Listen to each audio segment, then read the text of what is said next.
Hey, so have you ever noticed that the SCP Foundation is kind of evil?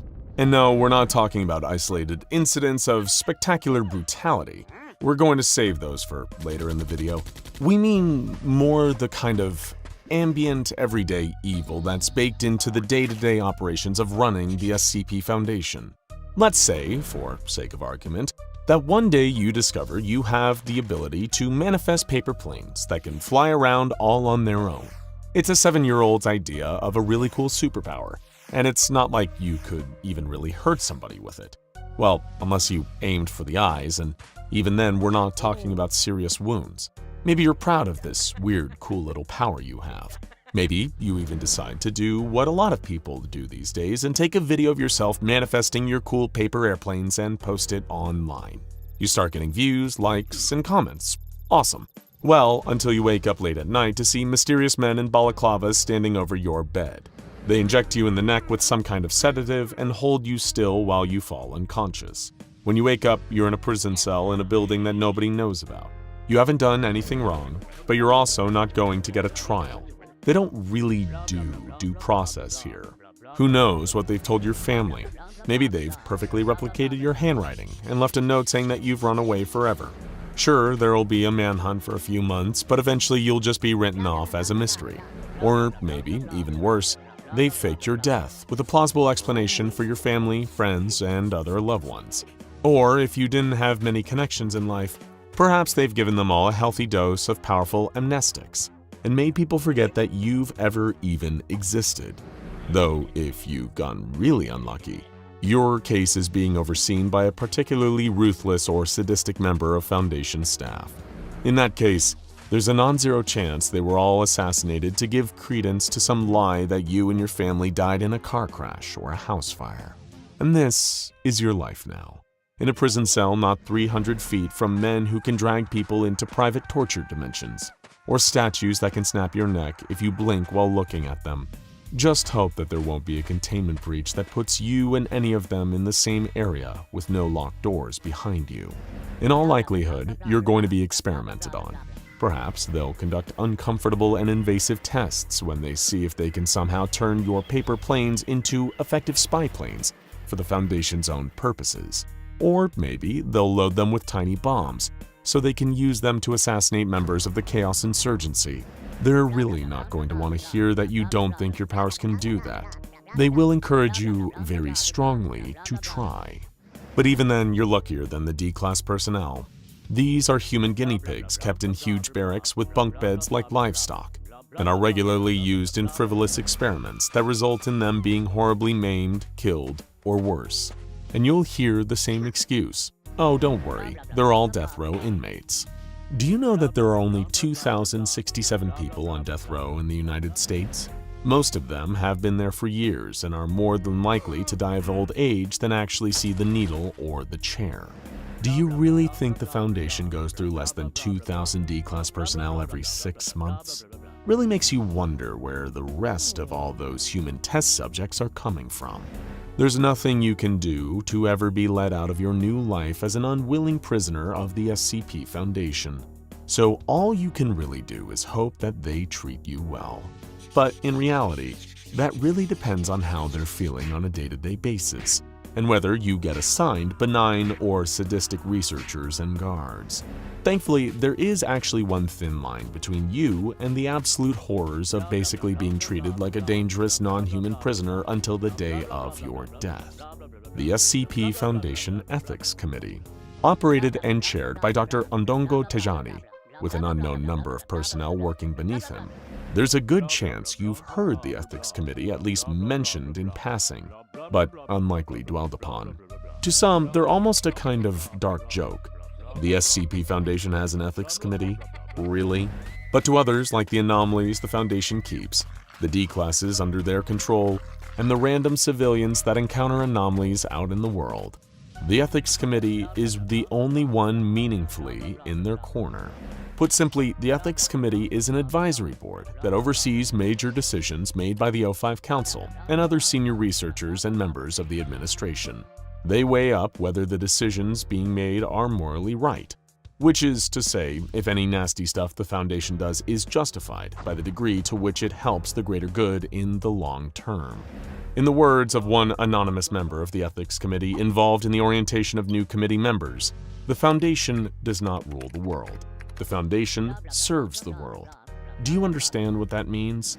Regardless of what the general population might think it wants, what we do, what the Foundation does, is in the overall best interests of that general population. Yes, I'm sure you did realize that already, but you haven't thought of the deeper implications. You've consoled yourself by thinking that all the torture and murder is for the greater good. This implies that there is a greater good and a lesser good. It implies that there are multiple distinct goods, and that these can be quantified and compared. This is what we on the Ethics Committee do. We are the ones who balance the moral costs of everything the Foundation does. And in order to balance those costs, we must know those costs. Do you realize what that means, Doctor? It means that we know everything the Foundation does, has done, and will ever do. Everything that has ever been redacted or expunged, we know it. Every last detail. And this is deeply necessary when you're running an organization like the Foundation. Some anomalies could cause mass casualty events, if not regularly given literal human sacrifices, like some vengeful Celtic deity. Other anomalies could perform a tangible service to the world, at the risk of exploiting them personally and putting them through a great degree of suffering to do so. There needs to be an independent group out there whose sole purpose is to crunch the moral numbers on decisions like this. And you need a committee like this even more to offset the worst tendencies of groups like the O5 Council. It's safe to say that this shadowy club that runs the Foundation does, on the whole, want what's best for humanity, in that they're regularly doing what they can to stop various potential apocalypses. But when you give anybody as much power as they have, it's almost inevitable that at least some of them are going to get a little corrupted by that power.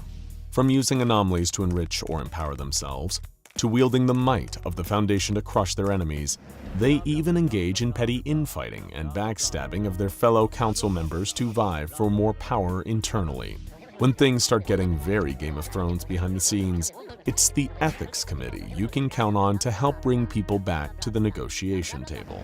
But where the Ethics Committee comes particularly in handy is when it comes to defending the rights of humanoid, or at least sapient, anomalies.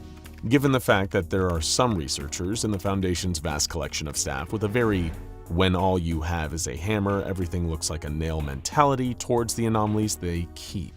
This has resulted in some real disasters in the past that we'll discuss not long from now. But it also resulted in the establishment of the Ethics Subcommittee for Sentient and Sapient Anomalies, directed by Chairwoman Elaine Stark and Dr. John Blanchard. They even released an official statement on the matter, which ended with, "The Foundation's obligation to human anomalies is first and foremost to protect them, whether this is from themselves, groups of interest, or the civilian world. The Foundation's characteristic coldness is generally not appropriate for human anomalies. We are, in many cases, the only force on the planet capable of providing for an anomalous human, and no anomalous human should be made to feel they are nothing more than a scientific curiosity. Containment and protection are interconnected concepts. Prioritizing protection does not mean neglecting containment, but rather means approaching containment differently than we do for inanimate and non-sapient anomalies. Only by recognizing our shared humanity can the Foundation successfully fulfill its obligations to anomalous humans. Humanity defined what is or is not anomalous, and while any sapient anomaly is capable of comprehending its own existence, only an anomalous human has to live their life with the knowledge that their own species deems them not fully a part of it. We've got to say, we're inclined to agree, and we hope we don't get assassinated for saying that. And I wish we were exaggerating here. The truth is, the O5 Council aren't always exactly thrilled about having their own little nanny state slapping the backs of their hands when they're reaching into the cookie jar. And sometimes they take extremely direct action to get their own way in interdepartmental spats. Up to and including getting members of the Red Right Hand, their own personal mobile task force, to assassinate members of the Ethics Committee. Gee, why would anyone think that these guys need some external oversight? So we think we've made it clear so far that the Ethics Committee is something that the SCP Foundation needs to avoid becoming even more evil than the anomalies and groups of interest it claims to be protecting humanity from. But what actually forces the Foundation to pay any kind of attention to what the Ethics Committee is telling them? To borrow a recent popular metaphor from the world of politics, it's a classic Airbuds situation. What use is it in saying that the rulebook says a dog can't play basketball when that dog is dunking on you again and again and again? Thankfully, the Ethics Committee does have some firepower to back up its decisions on Foundation behavior. MTF Omega-1, codenamed Law's Left Hand. They are a private squad of elite assassins trained specifically to kill members of high-ranking Foundation personnel if they're ever deemed to be acting against the interests of the Ethics Committee. And when we say these guys are a crack squad, we're really not exaggerating. If given the order, they will even kill a member of the O5 Council. So getting a letter from the Ethics Committee telling you to play nice does hit a little harder when it comes with a little red laser sight shining up against your forehead. What, just because you're ethical doesn't mean you can't play rough when you need to. But really, you may still be asking, do we need these guys? Doesn't it seem like a bit like organizational bloat? Surely we could skimp on the committee and save a little extra money for the annual Foundation Christmas party, right? That is a valid opinion. But just in the interests of seeing both sides, how about we go through a quick greatest hits of nightmarishly unethical stuff the Foundation has done, just to give you an idea why these guys maybe do need an independent group to rein them in now and then. Okay, let's see. There's the O5 Council discovering the literal fountain of youth and keeping it all to themselves, which is pretty unforgivable. Almost as unforgivable as knowing that the limitless pizza box could alleviate world hunger and just keeping it in the Foundation mess hall.